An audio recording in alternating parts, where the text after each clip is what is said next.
Jésus-Christ est-il devenu pécheur à la croix? Shalom bien-aimé, nous allons essayer de répondre donc à cette question. Est-ce que Jésus-Christ est devenu pécheur à la croix? Parce que là encore, on va entendre dire ça plusieurs fois dans les enseignements des uns des autres. Oui, Jésus est devenu pécheur à la croix. Justement, c'est ça qui nous sauve. C'est le fait qu'il soit devenu pécheur. Parce qu'il a pris mon péché, il est devenu pécheur.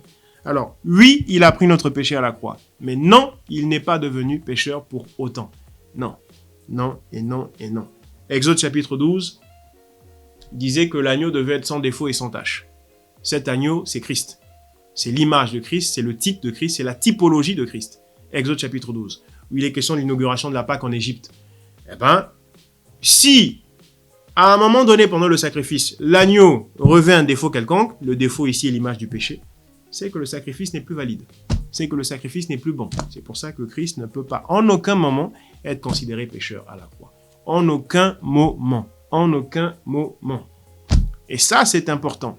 Il a pris notre péché, Dieu l'a fait devenir péché. Cette expression signifie « il a pris notre péché ». Cette expression ne signifie pas qu'il est devenu pécheur.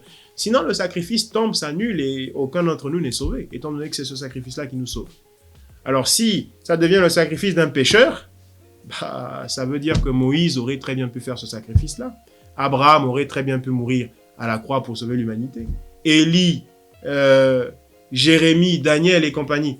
David aurait très bien pu mourir à la croix pour sauver l'humanité. Job, Jonas et j'en passe. Tous ces gens-là, ou Adam lui-même, aurait très bien pu mourir à la croix pour sauver l'humanité tout entière. D'accord? Si c'est Jésus-Christ seul qui a fait le sacrifice, c'est parce que il n'était pas pécheur, il était non pécheur. Et il a été dans ce statut-là, il a gardé ce statut-là jusqu'à la croix, jusque dans le tombeau, jusqu'à la résurrection. Donc, Jésus-Christ n'est pas devenu pécheur à la croix. L'expression « Dieu l'a fait devenir péché », ça ne signifie pas ce que l'on peut penser de prime abord. Mais au contraire, ça signifie simplement qu'il a porté nos péchés avec nous pour les clouer à la croix. D'accord? Et non pas qu'il soit lui-même devenu pécheur. Demeurez bénis. Shalom.